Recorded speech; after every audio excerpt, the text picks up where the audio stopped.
Hi, my name is Jenny. This is my capstone project presentation.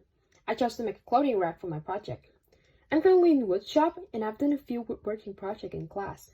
I've made a boomerang, it was my first project, a birdhouse, a skateboard, and a cube organizer. I picked this project because woodworking is what I often do and a clothing rack would be very convenient to have in my room.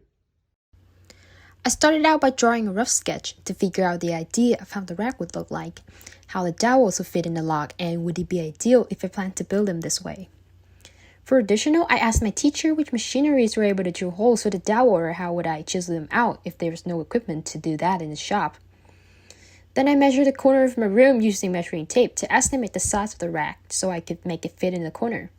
Then I write all the measurements in. I also drew some details on how I would put them together using nails, wood glue, or dado joint.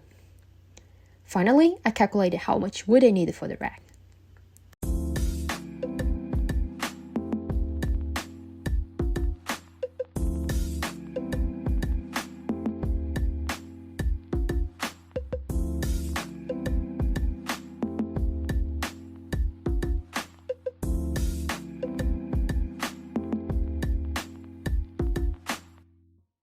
To build the rack, I gathered wood and cut all the pieces down beyond the measurements of my sketch. I picked out the wood because it is a type of hardwood, commonly used in building furniture and cabinets. Using hardwood is important because the rack needs to hold really heavy coats for a long period of time, and without this type of wood, the rack would not last for over a month. These were all raw materials, therefore I need to sand them down, using the wood planer for the edges and the thickness planer for the sides, so they would be smooth and clean. I decided to make the A-frame first by laying in the wood on the ground and stacking them to make the letter A. The frame is also the highlight of the project because without it, the rack wouldn't stand. The problem and also the difficulty was that I forgot to measure the angle of the A. I figured I would use a kotoa because I already have the longest log as the hypotenuse and the supporting piece at the bottom as the opposite. It was easy to calculate using sine and a little math. I got 10 degree, but to make sure I made a template of one piece and cut the edge down to 10-degree angle and laid them down again to the A-frame.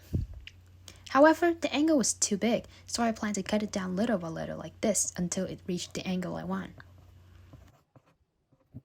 However, it cannot be too small either because the rack would easily get tilted. There was also the highlight of this project because it is the key to have a nice clothing rack. We don't want our clothes to end up being on the floor when it falls. The next part is to drill holes for the dowels. I got my dowels from Canadian Tire and I already have the measurements written down. All I had to do is to find the right drill piece. However, I had difficulties for the bottom pieces. In my sketch, I planned to drill at least 4 holes for the dowels to make a shelf for storage. But the idea of cutting through these main joints is the problem. The main joints cannot be touched, or else the rack would not last long. So I thought I would build the shelf like this. Making it this way is easier and it is a great supporter for the frames. Having all the pieces ready, I glued them all together and let it dry overnight. Then I stained it using the extra dark wood stain so it wouldn't be ruined if it touches water. After that, the rack would be done. The project teaches me to be more careful with my work. For example, when I carrying the planks around, I often drop them on the floor on accident and it leaves an unnecessary dent on my wood. If worse, it could break in half and resulting in me wasting more wood. After planning my projects, working with heavy equipments, and build them, I could use these skills for carpentry in the future. If I had to do this all over again, I would not change anything, because it is a good model with great concepts that a lot of carpenters use to build their furniture. Perhaps I would make it a little longer so I could hang more coats.